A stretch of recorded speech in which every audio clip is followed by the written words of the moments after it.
نحمدہ و نصلی علی رسول الکریم۔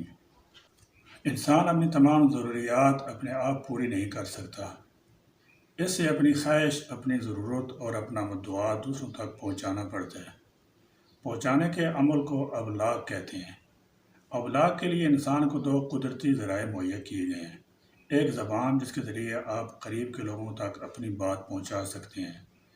دوسرا قلم جس کے ذریعے آپ کوئی بات لکھ سکتے ہیں اور اسے کسی ذریعے سے دوسروں تک پہنچا سکتے ہیں۔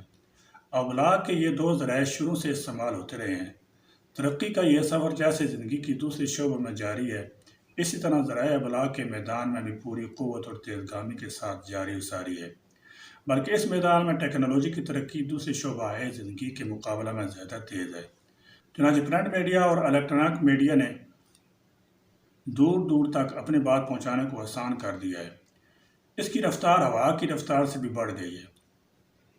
تقریباً 20 سے 25 سال کے درمیان ابلاغ کے ایسے ذرائع عام ہوئے جن کو سوشل میڈیا کہا جاتا ہے، جس میں واٹس ایپ، فیس بک، یوٹیوب، ٹک ٹاک، انسٹاگرام، ٹویٹر، اسکائپ وغیرہ شامل ہیں۔ لیکن یہ ایک بہتا ہوا سمندر ہے جس میں ہیرے اور موتی بھی ڈالے جا سکتے ہیں اور خس و خاشاک بھی۔ اس میں صاف شفاف پانی بھی اڈیلا جا سکتا ہے اور گندا بدبودار فضلہ بھی۔ اس سے دینی، اخلاقی اور تعلیمی نقطہ نظر سے مفید چیزیں بھی پہنچائی جا سکتی ہیں اور انسانی اخلاقی اقدار کو تباہ و برباد کرنے والی چیزیں بھی۔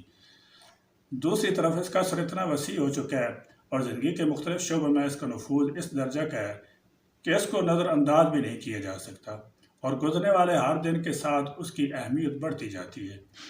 اس لیے اب ہمیں اس ذریعہ ابلاغ کے مثبت اور منفی اور مفید اور نقصان دہ پہلو کا تجزیہ کرنا چاہیے، اور اس سلسلے میں تمام مسلمانوں اور خاص کر ملت کے نوجوان نسل کی رہنمائی کرنی چاہیے۔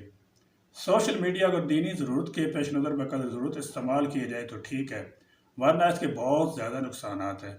نمبر 1، شخصی آزادی کی غلط استعمال سے فسادات پیدا ہو رہے ہیں۔ نمبر 2، بے تحقیق خبریں پھیلائی جا رہی ہیں۔ نمبر 3، بے حیائی اور جنسی ملاپ کا کھلے عام اظہار کیا جا رہا ہے۔ نمبر 4، بے بنیاد الزامات اور کردار کشی جیسے گناہوں میں اس کا استعمال زیادہ کیا جا رہا ہے۔ جسمانی صحت پر اس کے برے اثرات پڑ رہے ہیں۔ نمبر 6، تعلیم میں حرج لازم آ رہا ہے۔ نمبر 8، اسلامی تہذیب کے بجائے غیر اسلامی تہذیب اپنائی جا رہی ہے۔ نمبر 9، نوجوان نسل گانے بجانے، فلمیں، ڈرامے اور بیہودہ مناظر دیکھنے کی عادی بن رہی ہے۔ نمبر 10، سب سے بڑھ کر وقت ضائع ہو رہا ہے، بھاگ کر شادی کرنے کا رواج عام ہو رہا ہے۔ اللہ تعالیٰ جل شانہ ہمیں اس کے نقصان دہ پہلو سے بچائے۔ آمین یا رب العالمین۔